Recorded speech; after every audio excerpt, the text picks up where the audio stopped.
Hello YouTube, I am back. This is Isaac, and with a continued tutorial of how to use the Minecraft animation studio called Mine-imator. If you remember correctly, in our last video, I just made a basic video on how to make Steve wave, on how to manipulate his body. And to remind you of what that looks like, this is just what we made together in our journey. Ha! This is what we did, and that's all. So this one, I'm going to add I'm going to add an item just to make you see how that would work, out, and stuff like that.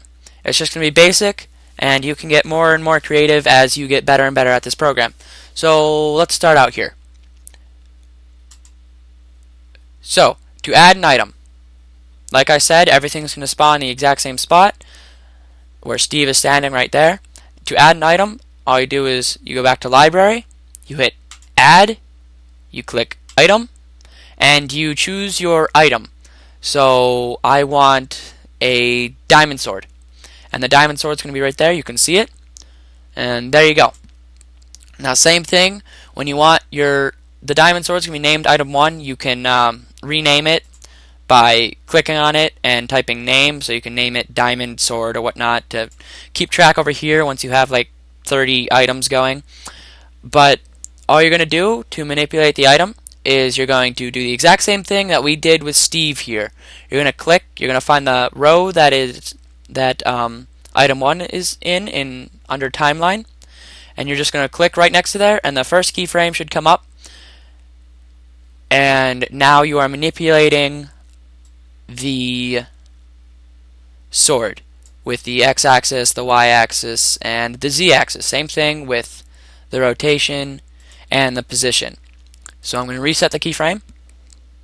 Okay, first thing that we're going to do, you can do the same thing with the keyframe. First thing that we're going to do is review. This is same way. If you're on the x and y-axis, the y-axis up is back, the y-axis down is forward, to the left is to the left, and to the right is to the right. And that's how that works. The x and z-axis, it's the z is up is up, down is down, left is left, right is right. And yz, to the right is back, to the left is forward, up is up, and down is down. So the first thing we want is we're going to make it so that we can see our sword and manipulate it to the same position, to the position that we want. So we want it to be in his hand up, so like he's going to swing down with it, right? So what you're going to do is going to use Z, and you're going to make it as if it's swinging down, and then use the x-axis. Sorry, not the x-axis, it's the y. It does take some getting used to. So it's actually the y-axis to make it go back. And then you need to use position to make it go up, and you're going to have to play around with your camera so you can get it into the right spot. What I would do is stand right here in the tree and watch until you get your sword into the right height, and you can scroll in to make more definitive, slower movements with your sword, or you could scroll out to make it go really fast.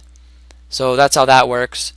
So basically all I'm doing right now is I am moving the sword into his hand so that it will work.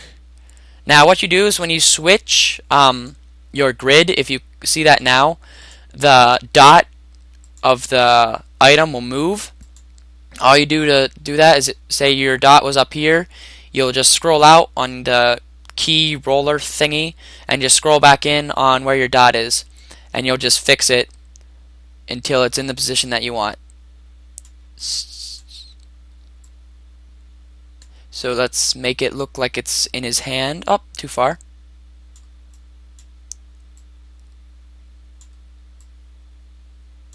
Okay, it looks like it's in his hand, but remember this is only one perspective, so we have to go to another place. Alright, it looks like he's holding the sword pretty well there. And that's the first keyframe. He is holding the sword in the leaves. He's chopping at the leaves. So what we're going to do is we're going to make the next keyframe. And notice Steve will move, but your item will not. So you have to manipulate the whole item just like everything else.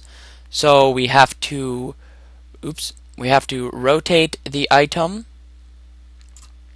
to make it look like it chopped downwards. And that's it. So then we just gotta get it into the right position. Too far.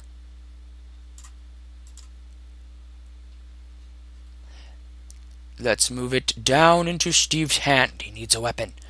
Those leaves look quite threatening. Standing there perfectly fine. Can't see what I'm doing. We go to the side here. There we go.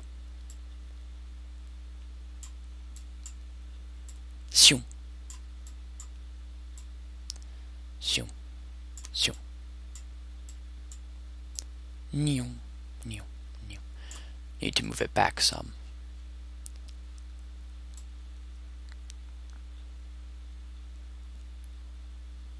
There we go. Now it's in his hand, and it looks like he has swung down. So if you hit play, the first two keyframes, since the sword is only in 2 keyframes, you're only going to see the sword move in 2 keyframes. If you notice, we're onto our 3rd keyframe here, and only Steve is moving. So just to see if it's working,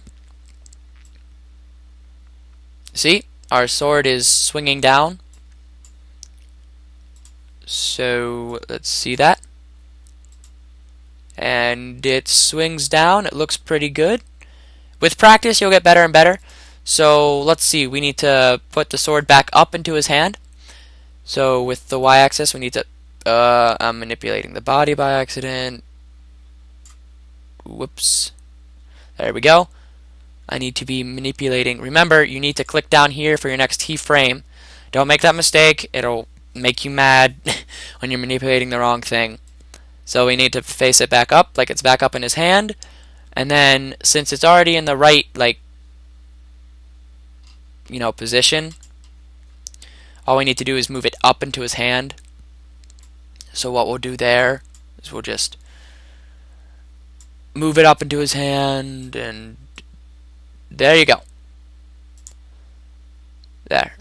Now it's in his hand. Pause, go back to the beginning, play. There we go. He's holding his sword, he swings it down, and he brings it back up. It wasn't perfect, so you just manipulate that keyframe again. I'm not going to do more because you guys get the idea. It would just get boring to sit here and watch me do that. So I hope my basic tutorials helped you and that you are creating amazing videos now and getting into it. Please subscribe, watch my other videos, hit like, leave a comment, video response of you making an awesome video. That would be great. See you later.